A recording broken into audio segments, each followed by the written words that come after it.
Welcome to Lessons in Leadership. I am Steve Adubato. That is the lovely and talented, what is she, Vanna White? She's Mary Gamble. I just aged myself. I don't even know if she's still on the air anymore. You may be aging, Steve, but you look incredible. You look incredible.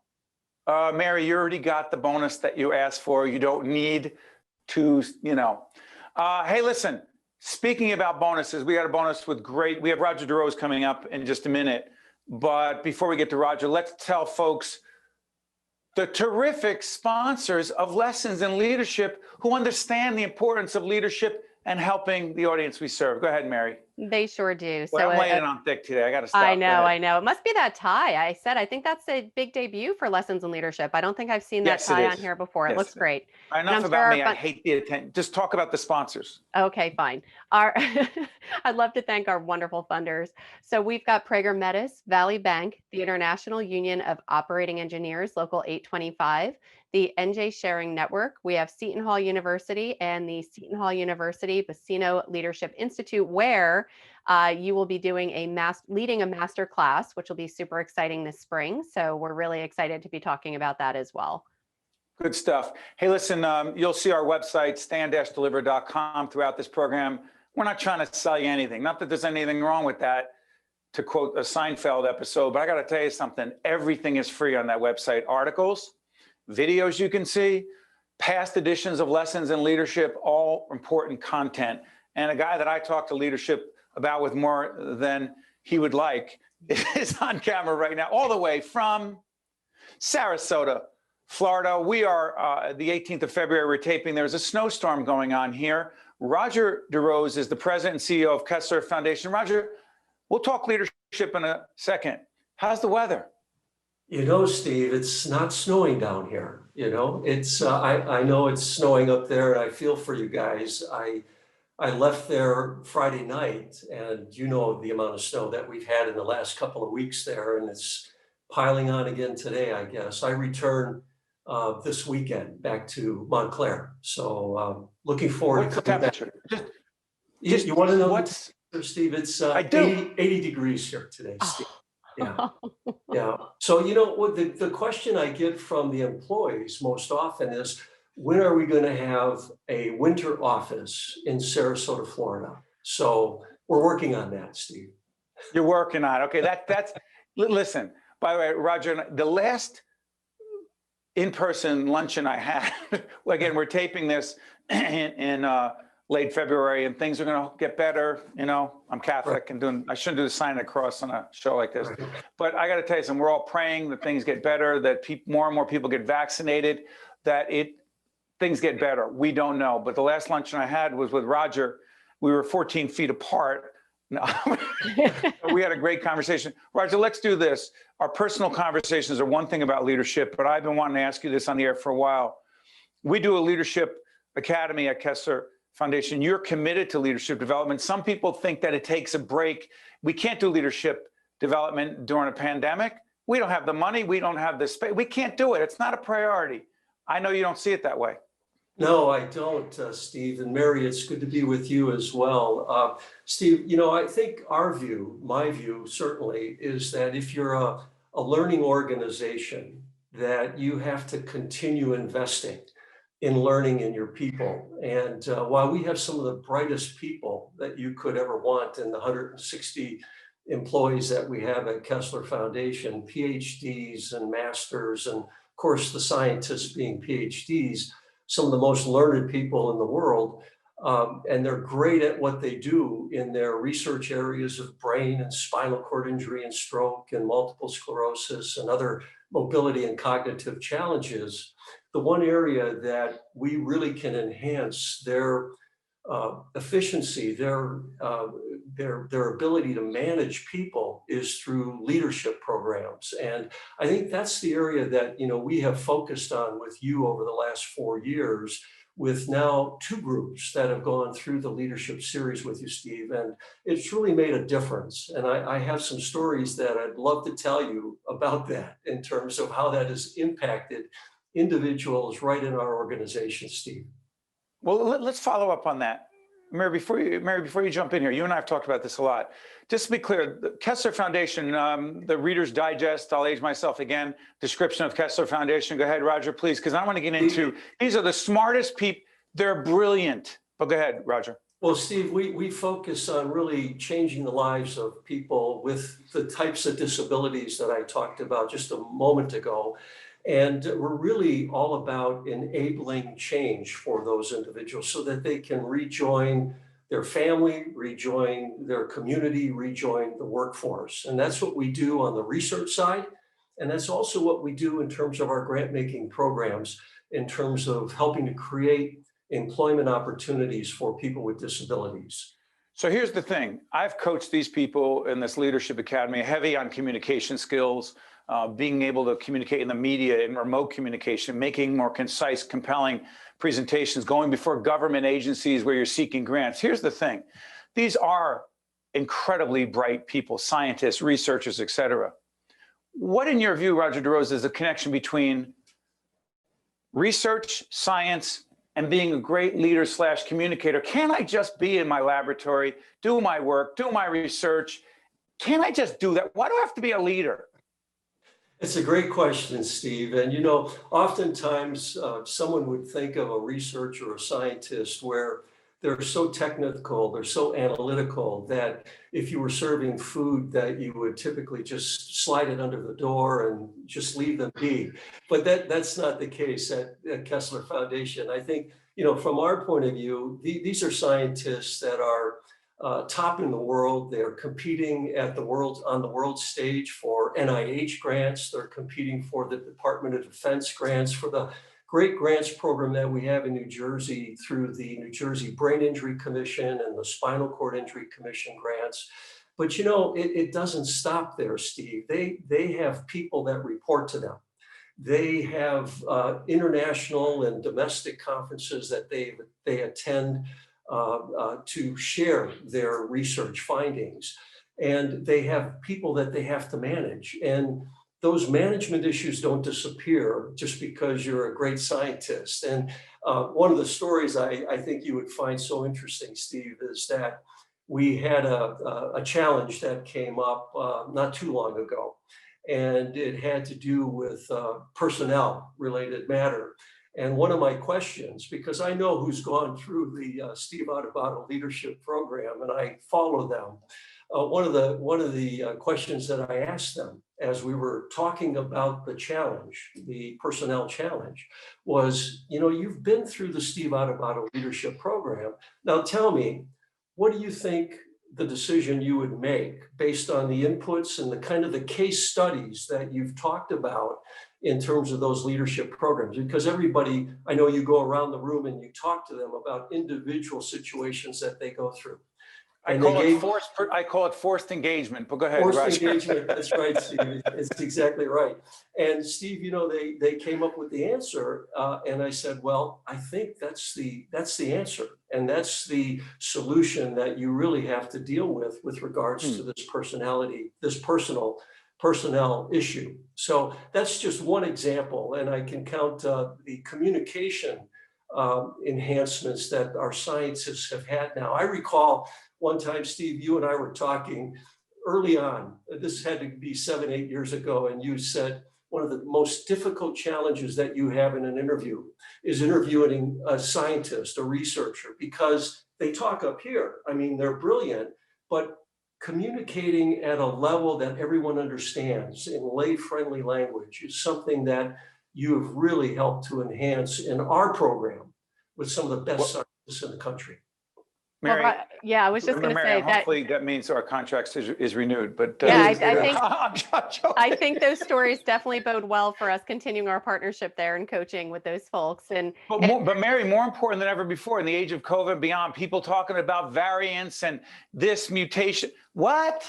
Yeah, Speak, exactly. I'm sorry, pick it up, Mary. Yeah, I was just going to say, Roger, you were reading my mind as you were talking about they have PhDs and they're the smartest and the brightest, and but it is so hard to get them to talk in layman's terms. If they're talking, say, to get a grant for the Kessler Foundation, if they're talking to a patient and their family members.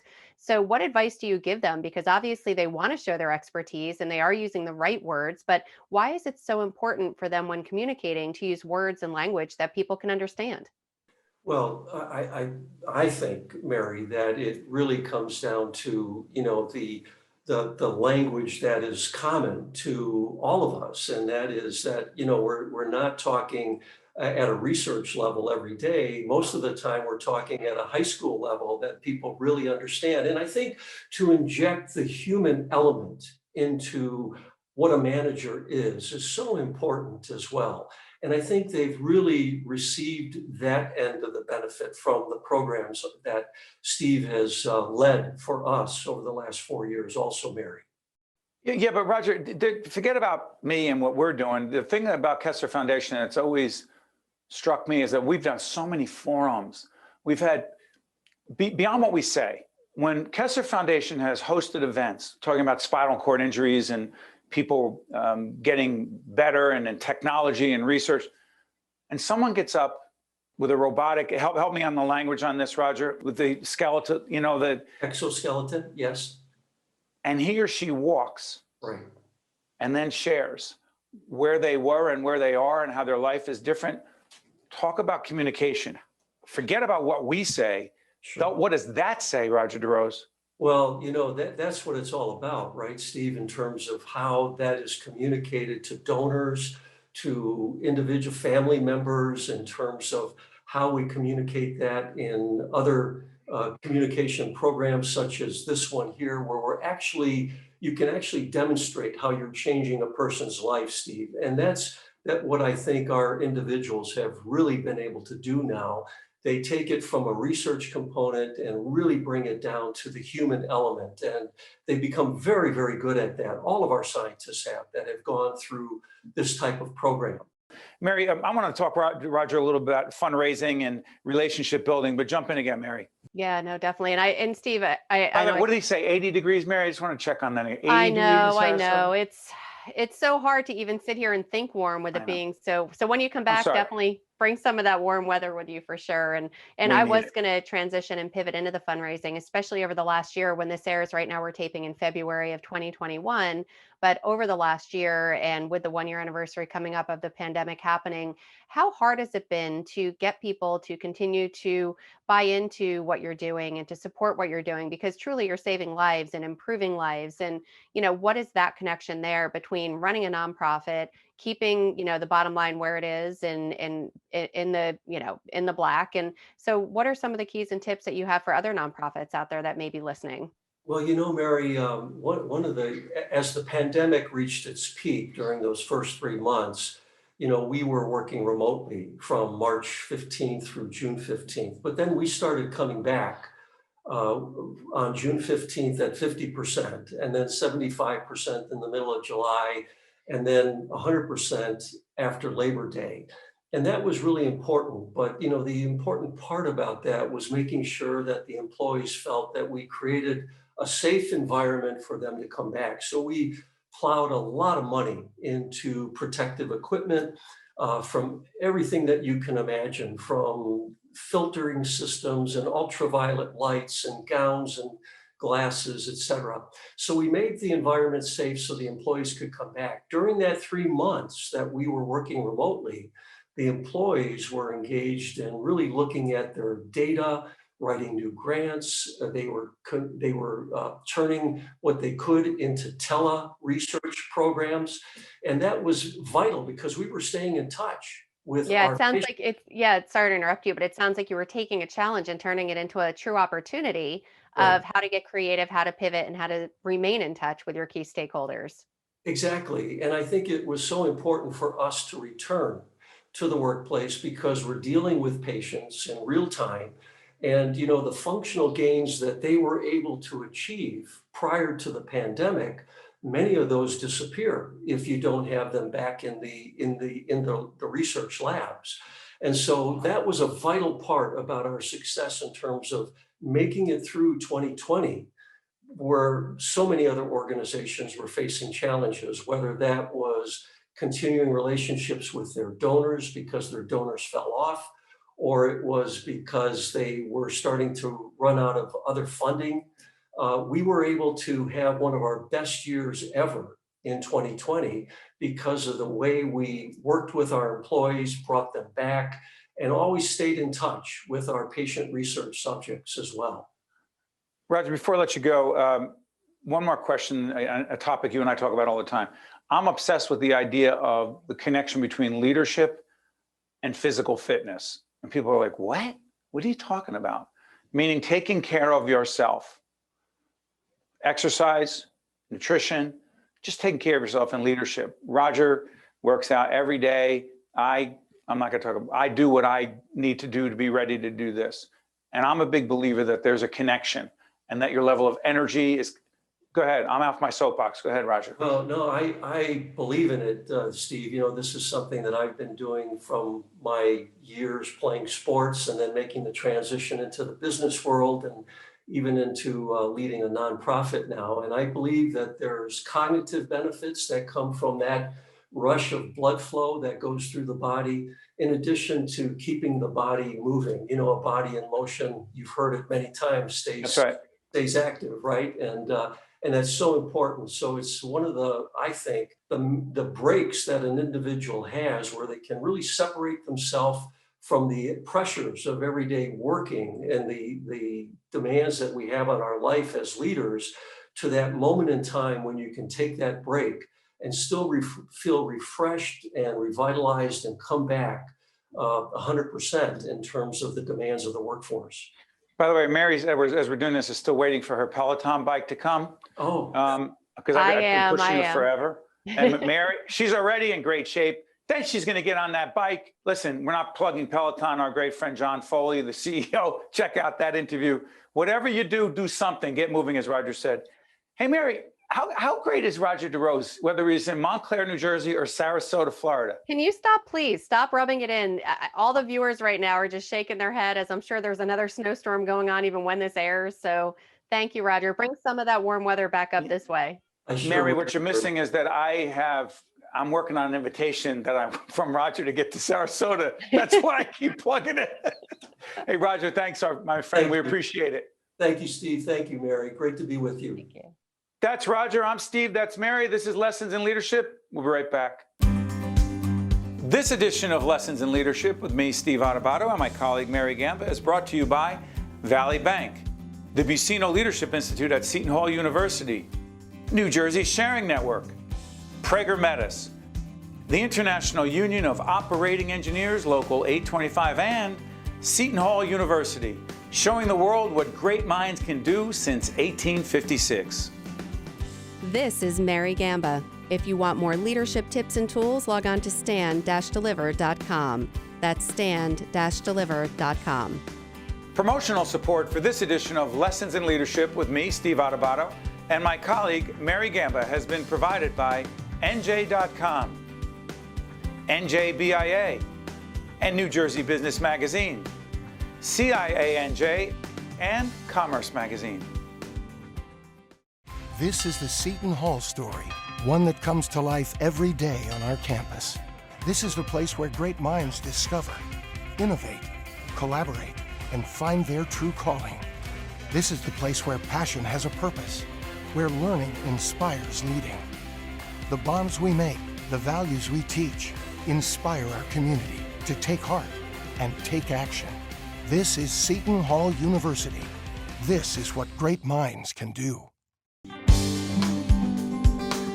Lessons in Leadership, Steve Adubato, Mary Gamba. Mary, real quick, before we talk about Roger DeRose and what he was saying, let's thank our promotional partners. Definitely. It's definitely a great time to do so. So we've got CIANJ and Commerce Magazine, as well as NJBIA and New Jersey Business Magazine. And I'd also love to do a shout out to Michael Reuter and 3minuteleadership.com. If you go to 3minuteleadership.com, you can register to receive a very powerful, inspirational, brief 3-minute leadership email every Sunday morning. So I never start my Sunday without it. Same here.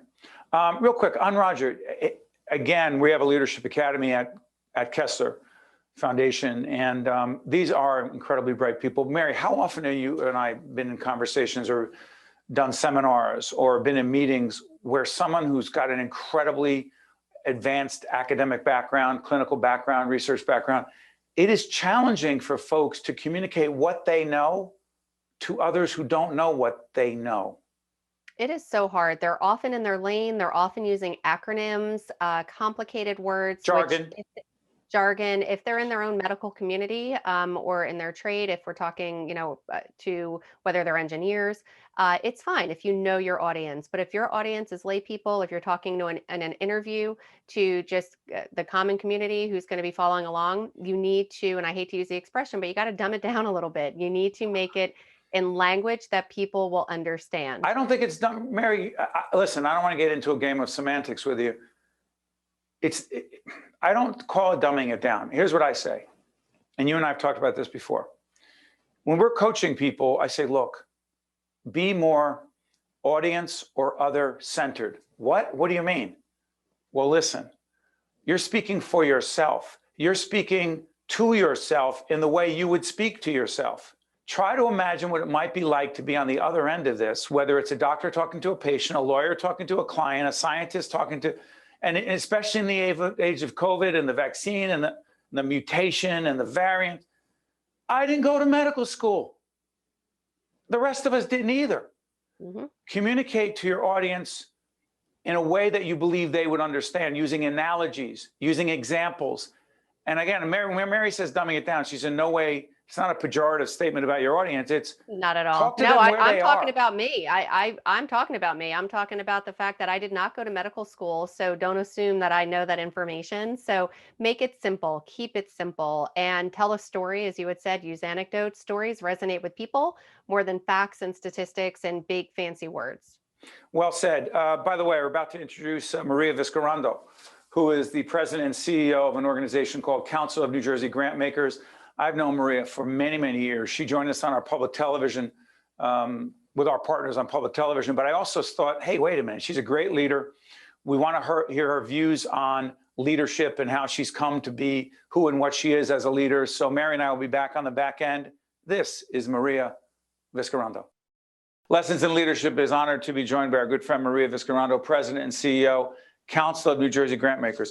Maria, you and I for years have talked about a whole range of issues, but I've never really gotten you to talk about what you perceive to be the most significant leadership lesson that you have learned over these few years in the business. What would you say the number one lesson you've learned is?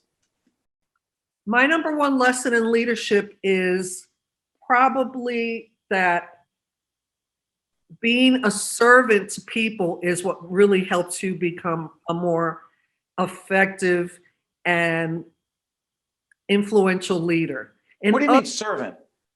I believe in the servant, in the servant leadership model, which is that you're there to serve people. And so when you do that, what you tend to do is spend more time looking at what's the best in people and then trying to coordinate that into, translate that into work. I find that that's what creates legacies, and it's much bigger than you are.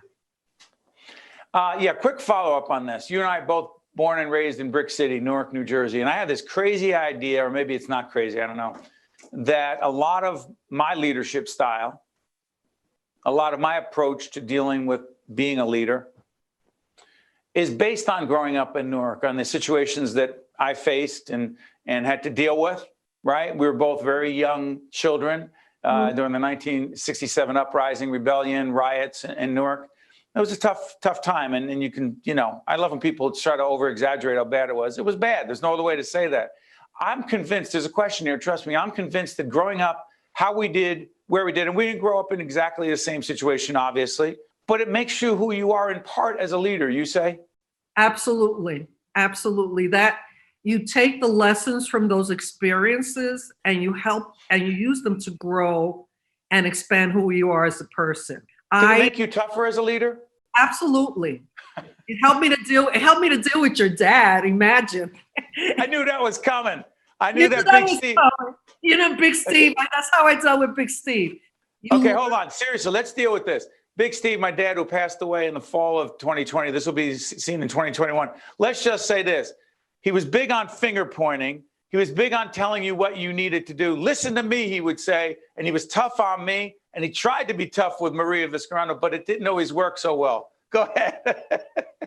True Go ahead, that. Maria. But if anything, what I learned from that is if you can deal with people who present questions, you better be ready to have answers. And I learned through the year to be able to have the kind of answers that help me get over whatever travesty I may be going through, any trauma I was going through. It helped me. It was kind of healing to be able to look at things and be able to look at them objectively and then come back and use what I learned from that to move the needle on whatever the issue was, whether it's some poverty situation, whether it is racism or whatever. And that's what makes the difference. It makes you more resilient. In my mind, Resilience. you have no choice. You can't crawl under the covers as a leader the way you and I think, grew up and experienced. And at least with my dad, I knew you couldn't crawl under the covers and say, listen, I don't want to play today. No, exactly. He'll pull the I don't want cover to be in the game. He'll pull the cover off and get you. And he wouldn't do it gently. No, not at all. Not at all. So but those are great, but those are experiences, and that's how I molded who I am. And people may want to call me a leader because I've had titles through the years. But I think leadership comes from what did you produce during the time you're in that title? How did you make a difference? How did you have other people? That's right. How did you mentor other people so that once you left, there wasn't a void? And one of the things I'm very proud of is most of the places that have been up to this point left no voids. There's lots of great leaders. That's right. Followed me from there, and that's leadership. Yeah. Hey, listen to Maria. It'll remind you, titles do not make the leader. Well said. Maria, thank you so much, my friend. All the best. That was Maria Viscarano. Mary, the servant leadership stuff, talk about it. So powerful. She talks about servant leadership leaving legacies. And I always talk about that, right? It doesn't matter how hard you work in life and all the money that you bring in. What really matters is the impact you leave on the world. And if you can look back and say, you want to know what I really made a difference in one life or 100 lives, then you've really led a good life. And I think that was the biggest lesson I took away from her interview. You ever notice how someone will say, I hear people say, so-and-so's a great leader. Well, how do you know? Well, look how much money they made. I don't necessarily correlate. Listen, more money, that's great. Good for you. I'm big on capitalism. Okay, I admit it. I like money. Money's Money's nice, but it does not solve all problems. That's for sure. But it also doesn't make you a great leader. It makes you someone who can make a lot of money. That's not the same thing. What's the difference, Mary? It's a huge difference. If you're a great leader, you're bringing in a bunch of money and you are building your team, you're empathizing with others, you are building others up. Many of the guests that we've had on the show talk about surrounding yourself with people smarter than you. If you're doing all of those things and if you're giving back to others, then you're a great leader. The money is just the icing on the cake. Interesting expression on our public television series. We've been doing it for, I don't know, more than 10, 12 years. Called Making a Difference. Believe it or not, the term making a difference comes from the Russ Berry Making a Difference Awards, the late, great Russ Berry, Russ Toys, those stuffed toys, right? Started recognizing people who make a difference. And for 25 years, we actually do a series called 25 for 25. Check it out on our steveadubato.org website. 25 people over the years that the Russ Berry Foundation has been recognizing for making a difference. They're leaders. That's what leadership is. That's Mary Gambin. By the way, she makes a difference every day. So does everybody behind the scenes. To Elvin, to Frank, to Scarlin, to Sylvester, to everyone. It takes more than a village, particularly to prop this guy up. Hey, thanks, Mary. Say goodbye, Mary. Goodbye, Steve. And goodbye, everyone. Stay safe. Be well. That's it. This edition of Lessons in Leadership with me, Steve Adubato, and my colleague, Mary Gamba, is brought to you by Valley Bank, the Buccino Leadership Institute at Seton Hall University, New Jersey Sharing Network, Prager Metis, the International Union of Operating Engineers, Local 825, and Seton Hall University, showing the world what great minds can do since 1856. This is Mary Gamba. If you want more leadership tips and tools, log on to stand-deliver.com. That's stand-deliver.com. Promotional support for this edition of Lessons in Leadership with me, Steve Adubato, and my colleague, Mary Gamba, has been provided by NJ.com, NJBIA, and New Jersey Business Magazine, CIANJ, and Commerce Magazine.